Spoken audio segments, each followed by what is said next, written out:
Isunya adalah soal Pak Hasto mengatakan dia punya informasi-informasi mengenai skandal korupsi. Yang menggunakan istilah skandal korupsi itu kalau nggak salah ya Pak Hasto sendiri atau Bu Kony atau Guntur ya. Yang mengatakan bahwa gue punya nih informasi semacam ini. Dan informasi ini akan bisa menjadi bom waktu.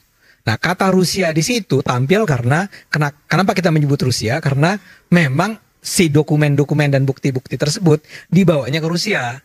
Kenapa Rusia? Ya karena Kony itu adanya di Saint Petersburg.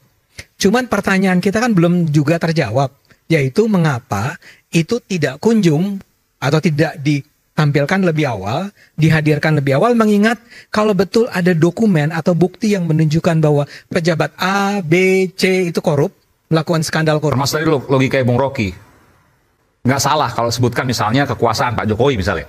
Termasuk ya, termasuk.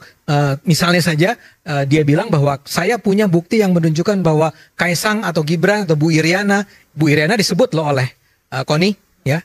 Apa sih istilahnya? Kaitannya sama pokoknya Ibu Iriana jangan tenang-tenang dulu ya. Jangan tenang-tenang dulu. Jangan tenang-tenang dulu ya. Ini ada informasi-informasi Ibu Iriana jangan tenang-tenang dulu. Nah, kalau itu adalah menyangkut sesuatu yang menyangkut kepentingan publik, ya memang kalau dalam pandangan saya, betapapun saya adalah pecinta Pak Jokowi dan keluarganya, kalau ternyata dia itu korup, ternyata keluarganya korup, ya bongkar. Sampaikan kepada publik. Setuju. Jangan disembunyikan. Yang tadi saya katakan, kalau itu disembunyikan, Anda sendiri ikut bersalah dong. Ya, karena saya tidak melihat ada alasan sedikit pun bagi mereka untuk khawatir menyampaikannya di Indonesia. Saya enggak.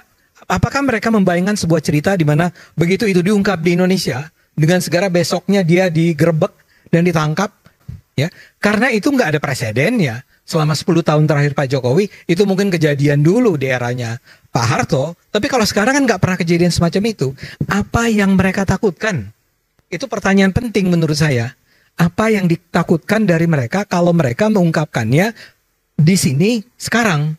Dan apalagi lebih kalau bisa lebih awal. Oke, jawabannya Saya tambahan lagi Mas Ade. Itu pertanyaan kenapa dinotariskan di Rusia gitu loh. Ada apa dinotariskan di Rusia? Apakah ada rahasia-rahasia negara juga yang include dengan bukti-bukti tersebut? Ini pertanyaan saya juga, ini perlu dijawab. Oke.